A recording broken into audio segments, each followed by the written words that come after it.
নমস্কার বন্ধুরা, এই মেঘে ঢাকা শহরটা দেখতে পাচ্ছেন, এই শহরটার নাম বাগিও সিটি।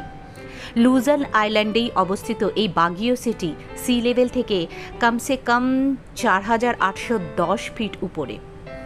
মানিলার থেকে টেম্পারেচার অনেকটাই কম, এখানে বেশ ঠান্ডা। আজ আমরা এখানেই ঘুরতে এসেছি। আমরা বেরিয়েছিলাম অনেকটাই সকালে, দুটো টোল প্লাজা ক্রস করেছি, তারপর অনেকটা পথ অতিক্রম করে পৌঁছেছি বাগিও সিটিতে।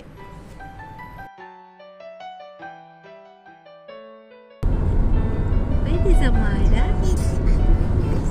Where is mommy? That's mommy. I love you. I love you. Too, baby. রাস্তার মাঝখানে দেখুন কি সুন্দর বোগেনভিলিয়া লাগিয়েছে। এই ফুলের সৌন্দর্য দেখতে দেখতেই এই 258 কিলোমিটার যা রাস্তা, যেটা কিনা সময় লাগে 6 ঘন্টা, সেটা আমরা 5 ঘন্টায় অতিক্রম করে ফেলেছিলাম। আসলে গুগল ম্যাপে দেখাচ্ছিল 4.5 ঘন্টা, কিন্তু বাস বা অন্য কোনো গাড়িতে এলে শুনেছি নাকি 7 ঘন্টাও লেগে যায়। যদিও আমরা রাস্তায় কোথাও দাঁড়াইনি, এমনকি রেস্টরুমেও দাঁড়াইনি, সেজন্য আমরা 5 ঘন্টার মধ্যে পৌঁছে গেছিলাম বাগিও শহরটাতে। রাস্তার যেতে যেতে দুটো টোল প্লাজা ক্রস করেছি, আর খুব সুন্দর আকাশের সৌন্দর্য, আর এই যে সেই মাউন্ট পিনাটাবু আগ্নেয়গিরিটা, সেটাও আমরা অতিক্রম করলাম। আমাদের ড্রাইভার সাহেব বলছে, ম্যাডাম পাহাড় এসে গেছে। এই পাহাড় চোখে দেখে যে কি ভালো লাগছে কি বলবো। পাহাড়ি রাস্তায় গাড়ি চালাতেও নাকি আমাদের ড্রাইভার সাহেবের ভীষণ ভালো লাগে। মোটামুটি এসেই গেছি আমরা বাগিও শহরটাতে, খুব সুন্দর। আমরা বাড়ি থেকে সকালবেলাতে বেরিয়েছিলাম 9টার সময়।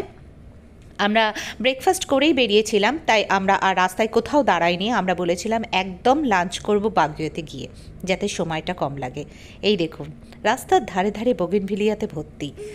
তো আমরা মোটামুটি চলেই এসেছি, আর পাহাড়ি রাস্তা বেশ সুন্দর, বেশ ভালো। আর একদিকেও মানে পাহাড়ি রাস্তাটা এতটাই চওড়া যে এখান দিয়ে একদিক দিয়ে গাড়ি আসছে আর একদিক দিয়ে যাচ্ছে, তো তার ফলে কোনো রকমের কোনো সমস্যা হচ্ছিল না আমাদের।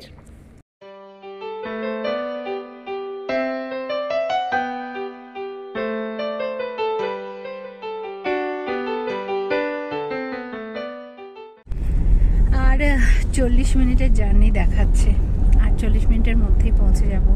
তো সত্যি ভীষণ ভালো লাগছে এরকম পাহাড়ি এলাকার মধ্যে দিয়ে যেতে। অনেক দিন বাদে এরকম কিছু দেখছি, সত্যি বহুত দিন বাদে পাহাড়ে এলাম, আর বহুত দিন বাদে এই ফিলটা নিতে সত্যি ভীষণ ভালো লাগছে।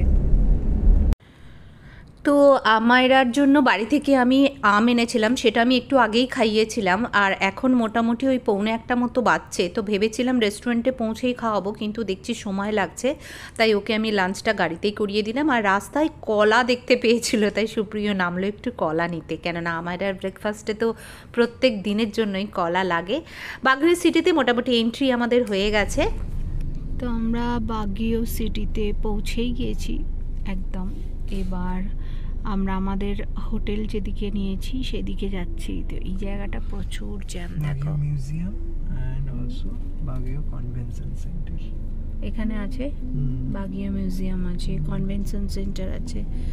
তো এই দিক থেকে দেখো অনেক ধরনের গাড়ি যাচ্ছে। ও সানশাইন পার্ক দিস ওয়ে।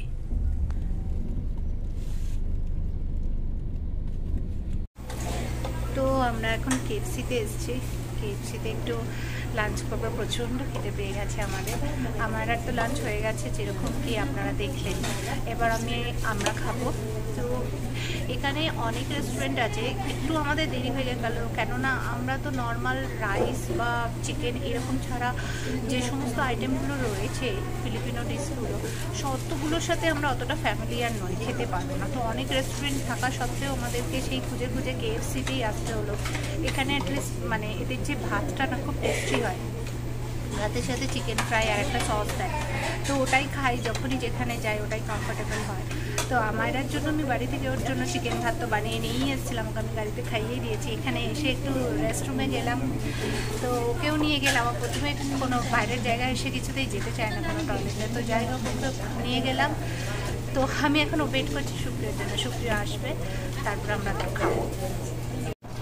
তো এই যে খাবার চলে এসছে, এখানে চিকেন ফ্রাই আছে আর এইটার মধ্যে না ভাত আছে, খুব সুন্দর করে এরকম ভাতটাকে না এরকম এইভাবেই রান্না হয় কিন্তু ভাতটা। হ্যাঁ, তো ভাত আছে আর ড্রিঙ্কস আছে। আর সুপ্রিয় ভাত খাবে না, তো ওর জন্য ও এনেছে এরকম বোনলেস চিকেন। আর এই সসটার কথা বলছিলাম, এটা মারাত্মক খেতে লাগে, ভীষণ ভালো লাগে এই সসটা ভাতে মেখে খেতে। তো আমাদের লাঞ্চ কমপ্লিট হয়ে গেছে, এখন মোটামুটি ওই 2:10-15 বাজে। আমরা বেরিয়ে পড়েছিলাম হোটেলে যাবার উদ্দেশ্যে, কিন্তু আমরা আসার সময়তেই দেখেছিলাম এই এরিয়াতেই বার্নহাম পার্কটা আছে। তো ভাবলাম বার্নহাম পার্কটা একবারে ঘুরে নিয়ে তারপরেই না হয় হোটেলে ওঠা যাক। এটা একদম মেন সিটির মধ্যে, আর আমাদের হোটেলটা এখান থেকে আরও প্রায় 2 কিলোমিটার ওপরে উঠতে হবে, মানে পাহাড়ে উঠতে হবে।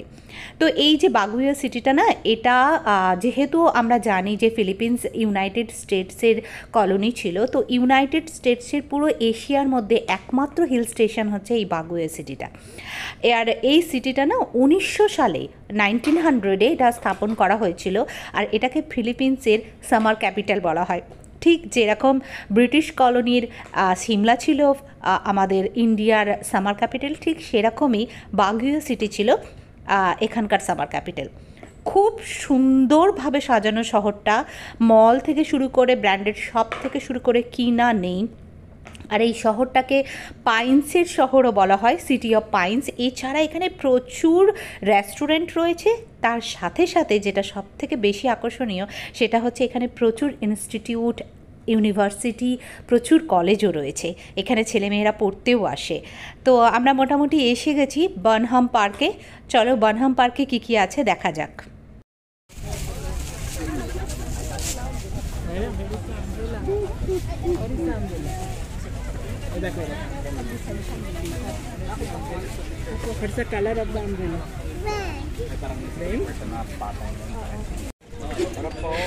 তো এখানে আমরা বোটিং রাইড বুক করলাম, বোটিং রাইড। তো এখানে একটু বোট করব। আর এই ওপরটাই তোমরা দেখতে পাচ্ছ কিনা জানি না, এইখানটি খুব সুন্দর একটা ছেলে এই জায়গাটায়, এই যে যেন পা তুলে শুয়ে আছে।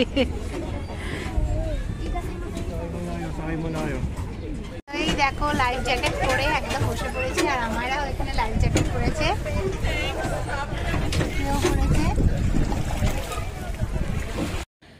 বার্নহাম পার্কটা এই বাগুইয়া সিটির একটা অন্যতম আকর্ষণীয় জিনিস।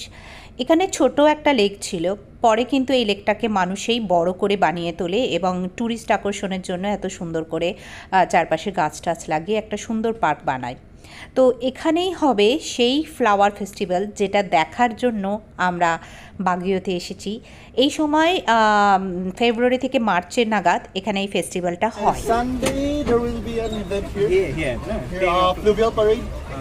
That's why they're making the boats like that. Okay. It's gonna be flowers and all.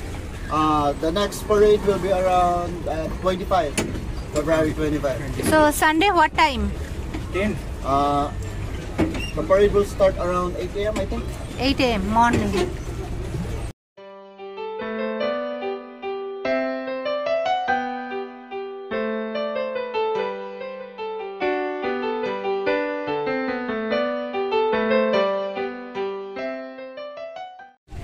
এখানে বোটিং করছি দেখে আমার মনে পড়ে গেল আমরা যখন প্রথম নৈনিতাল গেছিলাম, নৈনিতাল গিয়েই লেকটা দেখে জাস্ট প্রেমে পড়ে গেছিলাম। তখন মানে প্রথম নৈনিতালে গিয়েই আমরা, মনে আছে, আমরা বোটিং করেছিলাম।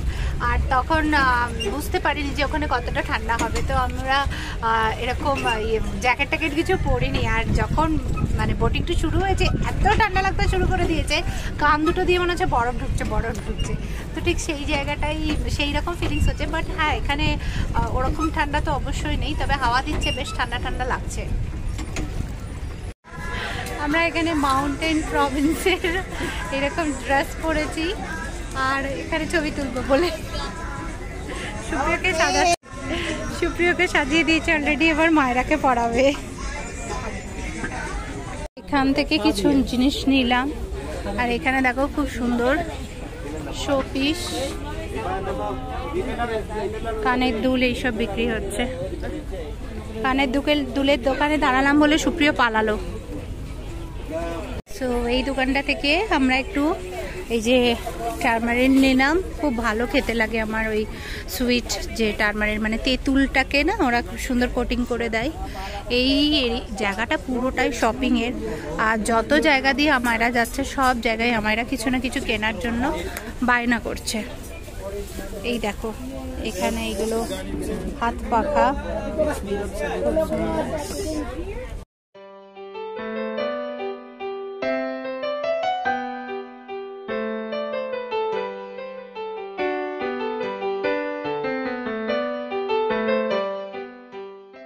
বেশ অনেকটাই হেঁটে ঘুরে নিলাম আর অনেক কিছু শপিং করে নিলাম। মানে আমি যেখানেই যাই একটু ফ্রিজ ম্যাগনেট কালেক্ট করার চেষ্টা করি, ফ্রিজ ম্যাগনেট কিছু কালেক্ট করেছি। আমি সব সময়ের জন্য ডেলি ওয়্যারের জন্য এরকম ছোট্ট ছোট্ট দুল পরতে পছন্দ করি। ডেলি ওয়্যার তো মানে এমনি এই বলছি, বাইরে বেরোলেও আমি এরকম দুল পরি, ডেলি ওয়্যার তো আমি কিছু পরিই না বাড়িতে। তো সবসময় ছোট ছোট জিনিস পরতে পছন্দ করি। তো এখানে কিছু দুল পেলাম ছোট্ট ছোট্ট, সেগুলো কিনলাম। আর এই পার্কটা মেনলি ফ্লাওয়ার ফেস্টিভ্যালের জন্য সাজানো হয়। তো চারিদিকে যেরকম ফুল প্রচুর রয়েছে, এদিকে রোজ গার্ডেন রয়েছে, দেখাচ্ছি। এই দেখো আমি আর ভেতরটায় ঢুকছি না, প্রচণ্ড রোদ। আমরা এদিক থেকেই দেখে নিয়েছি। তো এই দিকটাতে রোজ গার্ডেন আছে, দেখো খুব সুন্দর বিভিন্ন কালারের রোজ হয়েছে। আর এই দিকেও সাজিয়েছে। সুপ্রিয়র মাথায় যন্ত্রণা শুরু হয়ে গেছে রোদের মধ্যে, এই জন্য আমাকে ডাকছে এদিকে এসো এদিকে এসো। আর এদিকে দেখো অনেক ম্যারিগোল্ড রয়েছে, বিভিন্ন রকমের ফুল রয়েছে। দেখো সুপ্রিয়, আজকেই আমি মোরগ ফুলের কথা বলছিলাম। এই ফুলটা একটু ওই টাইপসের, বাট মোরগ ফুলের মতো না, এটা অনেক সুন্দর আর একদম ছোট্ট ছোট্ট ফুল। কোনটা? ও হ্যাঁ, দেখো সেই বাঁধাকপির মতো লাগছে না? কি সুন্দর করে এই পার্কটা সাজিয়েছে না, আসলে পুরোটাই হচ্ছে এই ফ্লাওয়ার উৎসবের জন্যই সাজিয়েছে। এই ফ্লাওয়ার উৎসবটাকে এদের ভাষায় বলা হয় পানাগবেঙ্গা ফেস্টিভ্যাল। এই পানাগবেঙ্গা কথাটার অর্থ হচ্ছে নতুন ফুল ফোটা বা নতুন কুড়ি আসা, সেটাকে বলা হয় পানাগবেঙ্গা। তো এই পানাগবেঙ্গা ফেস্টিভ্যালের সূচনা হয়েছিল এই জায়গাটায় স্টেজ করে, খুব সুন্দর করে সাজিয়েছে। আসলে হিল স্টেশনগুলোতে তো আমরা জানি একটা নির্দিষ্ট সময়ে প্রচুর ফুল ফোটে, আমাদের কাশ্মীর বলুন, গ্যাংটক বলুন, সিমলা বলুন, সেই রকমই এই হিল স্টেশনেও ঠিক এই সময়ে প্রচুর ফুল ফোটে। যখন আমরা এসেছি বা এর পরেও যেখানে যেখানে ঘুরেছি সব জায়গাতেই দেখতে পেয়েছি প্রচুর ফুল। তো সেটাই এরা সবাই মিলে উদযাপন করে, সেটাই হচ্ছে পানাগবেঙ্গা ফেস্টিভ্যাল। শহরটাতে না চারিদিকে শুধু বোগনভেলিয়া, এত বোগনভেলিয়া চারিদিকে যে কি বলবো। মানে শহরটাতে ঢোকার সময় এন্ট্রি পথে বোধহয় আপনাদের দেখালাম, আপনারা দেখেছেন যে কত বোগনভেলিয়া রাস্তার ধারে। সেরকম প্রত্যেকটা মানুষের বাড়িতে বাড়িতে রাস্তার ধারে সব জায়গাতেই বোগনভেলিয়া। আর এই ফ্লাওয়ারটা কি আমি ঠিক বুঝতে পারছি না, আমি আপনাদের সাথে শেয়ার করছি, দেখুন তো চিনতে পারেন নাকি। এই ফ্লাওয়ারটা এই যে গাছের মধ্যে, এটা একটা বেশ বড় বড় একটু অরেঞ্জ কালারের, অনেকটা আমাদের ওখানে সেই কি ওটা বোধহয় শিমুল তুলোর সময় হয় এরকম টাইপের ফুল, কিন্তু এটা শিমুল তুলো গাছ নয় আমি জানি। তো এইরকম টাইপের ফুল প্রচুর প্রচুর আছে, সারা শহরে প্রচুর। কি সুন্দর দেখো এই কাগজ ফুলের গাছটা, পুরো ফুলে একদম ছেয়ে আছে একদম, দারুণ দারুণ। এখানে কিছু স্টিল ফটো তুললাম, তোমাদের সাথে পরে শেয়ার করব, খুব সুন্দর লাগছে। চলো, আমি এই ব্যাগ পটুরা আমায়রা এখানে বল কিনেছে, সব নিয়ে আমি এখানে দাঁড়িয়েছিলাম।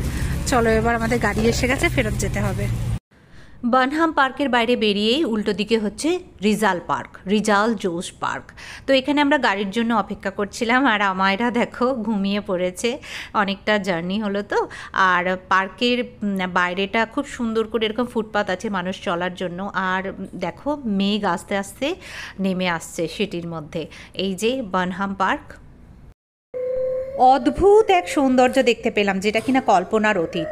হঠাৎ করে আকাশ থেকে সমস্ত মেঘগুচ্ছ যেন শহরের মধ্যে ধেয়ে আসছে, মানে অসাধারণ দৃশ্য। আস্তে আস্তে শহরটা কুয়াশাতে পুরো ঢেকে গেল, কুয়াশা আর মেঘ মিশ্রিত এই দৃশ্য অপূর্ব লাগছে দেখতে।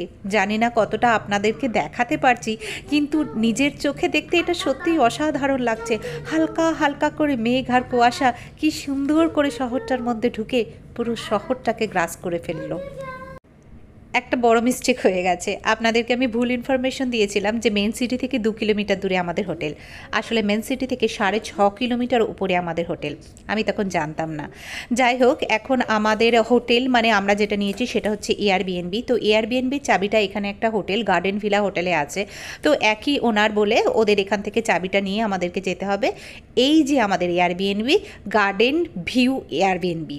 তো এই যে হোটেলটা, এটার 5 তলায় আমাদের রুমটা নেওয়া হয়েছে। সুপ্রিয় দেখে দেখে নিয়েওছে, বাটে একবারে পাহাড়ের মাথায় সব থেকে উঁচুতে। এই হলো আমাদের হোটেল। দেখেছো কিরকম কুয়াশা? আমায়রা ঠান্ডা লেগে যাবে, ভেতরে ঢুকে যাও। প্রচুর কুয়াশা, খুব সুন্দর ফুল দিয়ে সাজানো। এই যে আমাদের গাড়ি, এই গাড়িটাই আমরা সব জায়গাতে আসি। তোমরা বুঝতে পারছো কুয়াশাটা কীরকমভাবে? দেখো কুয়াশা নামছে নিচের দিকে, বেশ ঠান্ডা, ভালো ঠান্ডা।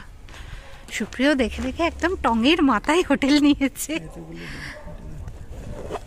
ওয়াও, পুরো হোটেলটাই কুয়াশাতে ঢাকা। এই হচ্ছে আমাদের রুম, এই যে এয়ারবিএনবি যেটার জন্য নেওয়া।